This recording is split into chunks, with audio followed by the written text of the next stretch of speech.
Imagine this. You're standing in a vast, empty room. The walls painted a suffocating gray, the air thick with a silence that presses against your chest. In the center of the room, there's a chair, simple, unassuming, but it's where you've been sitting for years. You don't remember choosing it, but you've stayed, legs crossed, hands folded, waiting for something to change. The door is right there, just a few steps away, wide open, sunlight spilling through in golden waves. You could walk out, you could run, but you don't. You sit, frozen, whispering to yourself, I can't. I'm not ready. What if I fail? And in that moment, a question slices through the stillness like a blade. What if your weakness isn't just holding you back? What if it's the root of all your misery? Picture yourself now, staring at that door. The light beyond it promises freedom, growth, a life you've dreamed of but never touched. Yet your feet won't move. You tell yourself it's caution, practicality, even wisdom. You're being careful, you say. You're being realistic. But deep down, you feel the truth gnawing at you. It's not caution, it's fear. It's the weakness you've nurtured, the one you've let grow like a weed, wrapping its roots around your will, your dreams, your very being. You've called it safety, but what if it's a prison? What if every ounce of misery in your life, every regret, every ache, every unfulfilled longing stems from this one quiet refusal to stand up and walk through that door? Let's twist the knife. Think about the last time you felt truly miserable. Maybe it was a relationship you stayed in too long, knowing it was wrong but too afraid to leave. Maybe it was a dream you buried because the risk felt too big, the rejection too sharp. Or maybe it was a moment you stayed silent, swallowing your truth to keep the peace, while inside you screamed. What held you back? Was it strength? Was it logic? Or was it weakness, the kind that whispers, you're not enough, you can't handle it, stay where it's safe? You listened. You always listen. And now, here you are, sitting in that chair, wondering why life feels like a shadow of what it could be. Here's the paradox. You've been taught that weakness is human, even noble. Society tells you to be gentle with yourself, to accept your limits, to avoid the hard edges of life. But what if that's the lie that's kept you chained? What if weakness isn't just a flaw to forgive? It's the seed of every pain you've ever felt. You've been told to embrace it, to make peace with it. But what if it's the very thing dragging you into misery, day after day, choice after choice? What if the door is open, but your weakness is the wall you've built between you and the light? Feel that tension. It's heavy, isn't it? The idea that the misery you've carried, the sleepless nights, the hollow days, the quiet despair, might not be fate, but a consequence. A consequence of every time you chose to sit instead of stand, to hide instead of fight, to shrink instead of grow. You've blamed the world, your circumstances, the people around you. But what if the real culprit is closer? What if it's the weakness you've let define you? The one you've mistaken for humility, for safety, for being only human? You can't look away now. The question is too big, too raw. It's not just about that chair, that room, that door. It's about your life, every corner of it. Why does misery follow you like a shadow? Why do you feel stuck even when the path is clear? The answer might be buried deeper than you think, in the roots of your mind, your choices, your very nature. And if weakness is the root of all misery, then what does that mean for you? What does that mean for everything you've ever known? Let's dig deeper. Let's find out. You're still in that room. The door's still open. The light still calling. But you're not moving. You can't, not yet. The weight of that question, what if weakness is the root of all your misery, has pinned you to the chair? It's not just a fleeting thought. It's a splinter in your mind, digging deeper with every breath. You've felt the misery. Now let's uncover why it's there. Let's trace the roots of this weakness, the hidden force that's been shaping your life, your pain, your every step. It's not random, it's not an accident. It's a pattern woven into your psyche, your philosophy, your world. Start with the mind. Weakness isn't just a choice, it's a habit, a groove carved into your brain over years. Psychologists call it learned helplessness. You've tried before, maybe you reached for that door once, twice, a dozen times, but you stumbled, you failed. And each time a voice whispered, see, you can't do it. Over time, that voice became a belief. etched into your neural pathways. Your brain, wired for survival, decided it's safer to stay put. Dopamine dips when you fail, cortisol spikes when you're afraid, and your amygdala, the fear center, lights up, screaming, "Don't move, stay safe," so you don't. You sit. Weakness isn't just a feeling, it's a neurological trap, one you've been conditioned to accept. But it's not just biology. Zoom out. Friedrich Nietzsche saw this centuries ago. He despised weakness, not as a physical flaw, but as a spiritual one. He called it the slave morality, the mindset that glorifies submission, pity, and smallness. Nietzsche argued that society trains you to be weak, to bow to the herd, to value comfort over power. You've been taught to see weakness as virtue, to be meek, to avoid conflict, to fit in. But Nietzsche knew the cost. When you embrace weakness, you reject your will to power, the drive to create, to overcome, to become. You trade greatness for safety, and misery follows. Every time you shrink, you're not just surviving, you're surrendering. Let's go deeper. Arthur Schopenhauer would say, this weakness is existential. He saw life as a ceaseless will, a blind drive to exist, to want, to suffer. But when you're weak, you don't fight the will. You let it crush you. You want freedom, but you're too afraid to claim it. You want meaning, but you're too timid to seek it. Schopenhauer believed suffering is inevitable, but weakness makes it unbearable. You don't resist the pendulum of pain and boredom. You let it swing, dragging you along. Your misery isn't just life's fault. It's your refusal to push back, to stand firm, to say, I will not break. Now, the culture. Aldous Huxley warned of a world where weakness is weaponized. In Brave New World, he showed a society that numbs you into submission, drugs, distractions, conformity. You're not forced to be weak, you're seduced into it. Modern life does the same. Scroll your phone, binge a show, buy the thing. They all whisper, don't think, don't fight, stay comfortable. You're conditioned to avoid the hard stuff, to outsource your strength to algorithms and approval. Jean-Paul Sartre would call this bad faith. You're free, but you act like you're not. You blame the world for your misery, but you're the one choosing to sit in that chair. You're still sitting in that chair, the door's still open, the light's still waiting. But now you know the roots of your weakness, your brain's wiring, society's script, the shadow you've ignored, the freedom you've denied. It's not just a personal flaw, it's a force that's been shaping you, silently, relentlessly. You've let it grow, and now it's bearing fruit, bitter, heavy, inescapable. What happens when weakness takes over? What are the unseen consequences of staying in that chair, of choosing the safe, the small, the easy? Let's pull back the curtain and see the wreckage it's already caused. First, your life shrinks. Weakness doesn't just keep you still, it narrows your world. Every time you say, I can't, you draw the walls closer. You stop trying, so you stop growing. Dreams you once had, writing that book, starting that business, speaking your truth, fade into someday, then never. Psychologists call this the self-fulfilling prophecy. You believe you're weak, so you act weak, so you become weak. Your brain reinforces the cycle. Neuroplasticity works against you, strengthening the pathways of fear and avoidance.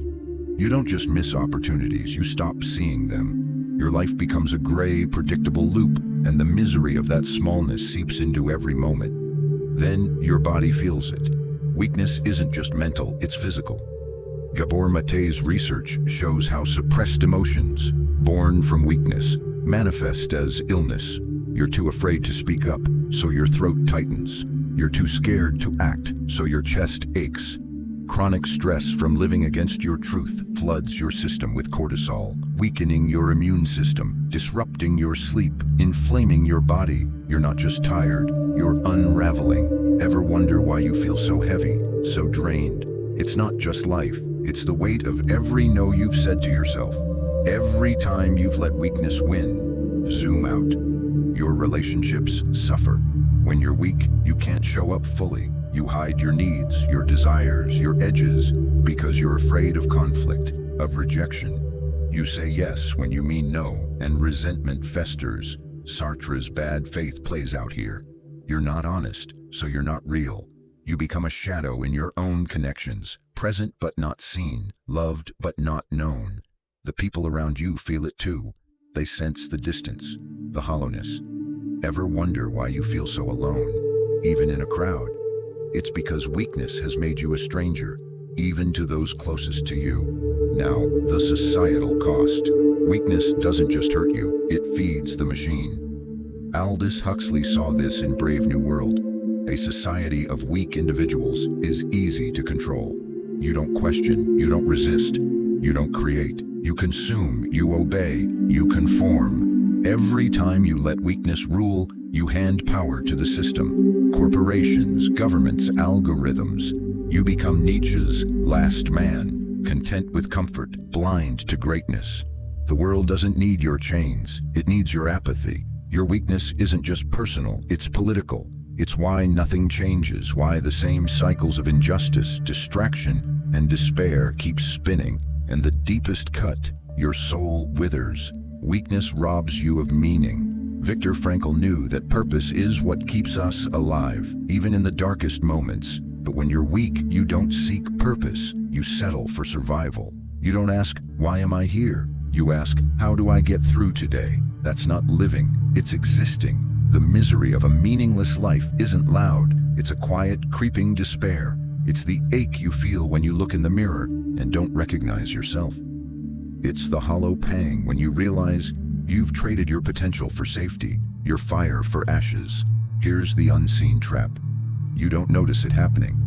Cognitive biases like the status quo bias keep you stuck.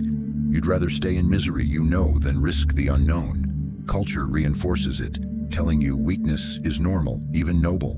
Be gentle with yourself, they say. Don't push too hard. But that's the lie that keeps you in the chair. Weakness isn't a phase, it's a parasite. It grows, it spreads, it consumes. And the longer you let it, the harder it is to break free. You're not just sitting, you're sinking. Feel the urgency now. This isn't a thought experiment anymore. It's your life slipping away with every moment you let weakness rule. The door is still there, the light's still calling, but the consequences are piling up. Your shrinking world, your fraying body, your hollow relationships, your complicity in a broken system, your fading soul. You can't ignore it anymore. You can't pretend it's fine. But there's hope. A way out, a rebellion waiting to ignite. What if you could turn it all around? What if weakness isn't your fate, but your starting point? That's where we're going next. You've seen the wreckage, your shrinking life, your fraying body, your hollow relationships, the complicity in a broken world, the withering of your soul. Weakness has held you in that chair, its roots deep, its consequences heavy. But the door is still there, the light still spilling through, and something inside you is stirring. It's not just a whisper anymore, it's a roar. You're done sitting, you're done shrinking. The misery ends now. How do you break free from weakness? How do you rise from the ashes of your own surrender? This is your rebellion, and it starts with a radical shift, a refusal to let weakness define you any longer. First, face the fear head on. Weakness thrives in avoidance, but strength is born in confrontation. Nietzsche's will to power isn't about dominating others, it's about mastering yourself. Stop running from the things that scare you. That door you've been staring at, walk toward it. Your brain will scream, you'll fail. You're not ready, let it. Fear isn't a sign to stop, it's a sign you're alive. Try this. Pick one thing you've been avoiding. A hard conversation, a bold dream, a truth you've buried. Do it today. Feel the fear, but act anyway. Each step rewires your brain, breaking the cycle of learned helplessness, building a new groove of courage. Now, reject the herd. Society wants you weak. It's easier to control that way. Aldous Huxley showed us a world where comfort is a cage, and you've been living in it. Stop bowing to the script that says, fit in, stay small, don't rock the boat. Sartre's freedom means you're not a cog, you're a creator. Quit the job that kills your spirit.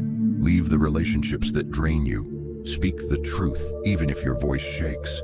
Look at Diogenes, the philosopher who lived in a barrel, mocking society's rules. He wasn't weak because he didn't care what they thought. Neither should you. Ask yourself, what would I do if I didn't care about their approval? Then do it. Shift your perspective. Weakness isn't your nature, it's your conditioning. Jung's shadow holds the key. The parts of you you've called weak, your anger, your ambition, your chaos, are your power in disguise. Stop rejecting them, integrate them. Next time you feel rage, don't swallow it, channel it. Use it to fuel your action, your art, your fight. Your brain can change. Neuroplasticity proves it. Stop feeding it weakness through distraction and doubt. Feed it strength through action and reflection. Meditate not to escape, but to confront. Journal not to vent, but to understand. Every choice you make against weakness builds a new you. Embrace the struggle. Schopenhauer saw life as suffering, but he missed this. Suffering isn't the enemy. Weakness is. Struggle is where you grow. Stop seeking comfort, seek challenge. Viktor Frankl survived the camps by finding meaning in pain. You're not there, but you're in a battle of your own.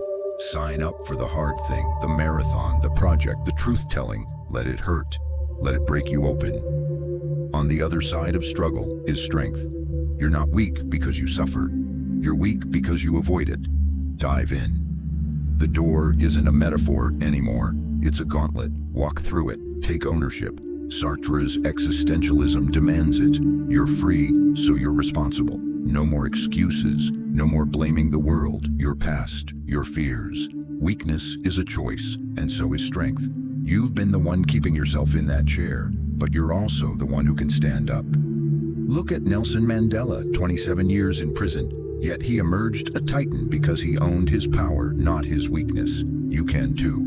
Next time you feel stuck, don't say, I can't. Say, I choose not to. Then choose differently. Strength isn't a gift, it's a decision. Create something. Weakness consumes, strength builds. Frankl knew purpose is the antidote to misery. Stop waiting for permission to live. Make something, a story, a movement, a change. Dostoevsky wrote Crime and Punishment after years of suffering, turning his pain into meaning. You've got pain too. Use it. What's burning in you? Let it out. When you create, you're not just surviving, you're defying. You're telling weakness, you don't own me. The act of creation is rebellion itself. This isn't easy. It's a war against your brain, your culture, your past. You'll stumble, you'll doubt. But every step toward that door is a victory. You're not breaking free for applause. You're doing it because the alternative is death by 1,000 cuts. The light isn't just freedom, it's you, unshackled. You're stronger than you think, and you're just beginning to see it. But there's one more truth, one final revelation that will make it all clear. Can you feel it coming? It's the key to everything.